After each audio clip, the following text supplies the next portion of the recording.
आप सभी प्रिय भक्तजनों को प्रणाम। मैं देवा नेगी आप सभी भक्तजनों के लिए आज लेकर आया हूं श्रीमद् भगवद गीता का 6वां अध्याय और 7वां अध्याय, यानी हमारा 7वां एपिसोड। 6वां अध्याय आत्मसंयम योग है, जिसका विषय नाम से ही प्रकट है। जितने विषय हैं उन सब से इंद्रियों का संयम, यही कर्म और ज्ञान का निचोड़ है।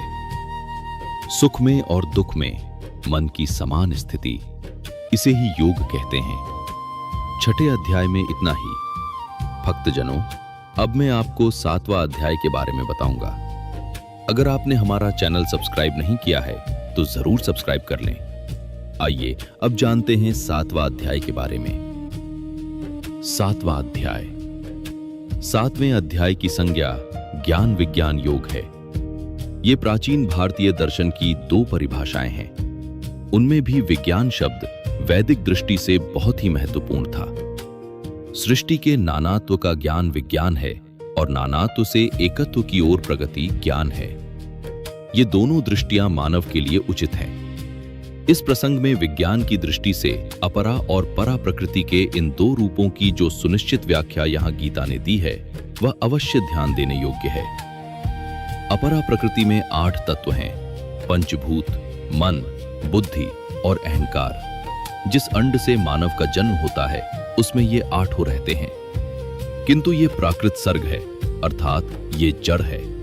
इसमें ईश्वर की चेष्टा के संपर्क से जो चेतना आती है उसे परा प्रकृति कहते हैं, वही जीव है।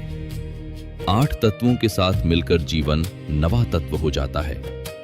इस अध्याय में भगवान के अनेक रूपों का उल्लेख किया गया है, जिनका और विस्तार विभूति योग नामक 10वें अध्याय में आता है। यही विशेष भगवती दृष्टि का भी उल्लेख है, जिसका सूत्र वासुदेवः सर्वमिति। सब वसु या शरीरों में एक ही देव तत्व है, उसी की संज्ञा विष्णु है, किंतु लोक में अपनी अपनी रुचि के अनुसार अनेक नामों और रूपों में उसी एक देव तत्व की उपासना की जाती है। वे सब ठीक हैं, किंतु अच्छा यही है कि बुद्धिमान मनुष्य उस ब्रह्म तत्व को पहचाने जो अध्यात्म विद्या का सर्वोच्च शिखर है। पंच तत्व, मन, बुद्धि भी मैं हूं। मैं ही संसार की उत्पत्ति करता हूं और विनाश भी मैं ही करता हूं। मेरे भक्त चाहे जिस प्रकार भजें, परंतु अंततः मुझे ही प्राप्त होते हैं। मैं योग माया से अप्रकट रहता हूं और मूर्ख मुझे केवल साधारण मनुष्य ही समझते हैं। यो यो या तनुम भक्तः श्रद्धयार्चितुमिच्छति तस्य तस्याचलां श्रद्धां तामेव विदधाम्यहम्। वेदाहं समतीतानि वर्तमानानि चार्जुन भविष्याणि च भूतानि मातु वेद न कश्चन। आज इतना ही।